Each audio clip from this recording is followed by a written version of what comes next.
This is Andrew Klavan on The Culture. The mainstream media are becoming very concerned. Very, very concerned. They're worried that conservative Tea Party activists are purging moderates from the Republican Party and replacing them with extremists.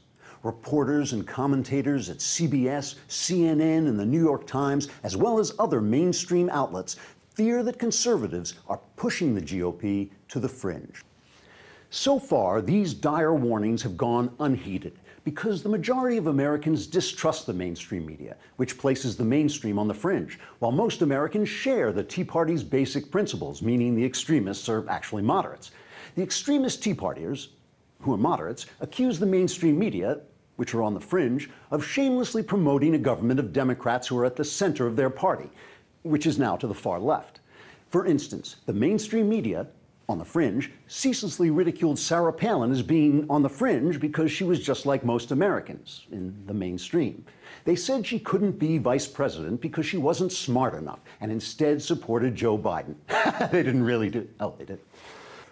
Now, mainstream media centrists, who are far to the left of most Americans, are concerned that far-right Republicans who occupy the center of American opinion will displace centrist Democrats who are on the far left. The danger there is that some wild-eyed Tea Partier who's completely reasonable will displace the reasonable House Speaker Nancy Pelosi, who's totally out of her mind. Now, let me say about unemployment insurance, this is one of the biggest stimuluses to our economy. It creates jobs faster than almost any other initiative. The moderate Pelosi, who's an extremist, wisely wants to create jobs by paying people to be out of work. A plan that would be derailed if the House were overrun by Tea Party radicals who are dangerous moderates trying to create jobs by letting greedy businesses keep their filthy profits so they can actually hire people. That's why the mainstream media, which are on the far left, are worried when a radical candidate like Christine O'Donnell, who's at the center, displaces a centrist Republican like Mike Castle, who's on the left. O'Donnell is now running for senator in Delaware on a platform that's the exact opposite of Nancy Pelosi's. I'm not a witch.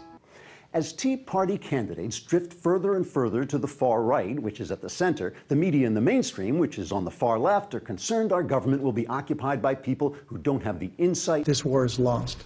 Or the responsiveness. I don't want to talk to you anymore. Or the honesty. These negotiations will be on C-SPAN. Of those in government now. Instead of patriotic Democrats who think America is to blame for everything, we'd be stuck with un-American Tea Partiers who support our country. Then our government might be peopled by radicals who believe in low taxes, limited government, and the rule of law. So, to sum up, the mainstream media, which are on the fringe, support the centrist Democrats who are on the far left against the far-right Tea Partiers who are at the center and their fringe candidates who are in the mainstream. The danger we face is that patriotic Democrats who despise America will be displaced by un-American Tea Partiers who love their country, and that American government from the top down, which is un-American, will be replaced by the sort of un-American liberty created by our founders and Constitution. I'm not making this up. You can read all this in the New York Times or the Washington Post. It's right there in black, which is white, and white, which is black. This is Andrew Klavan on The Culture.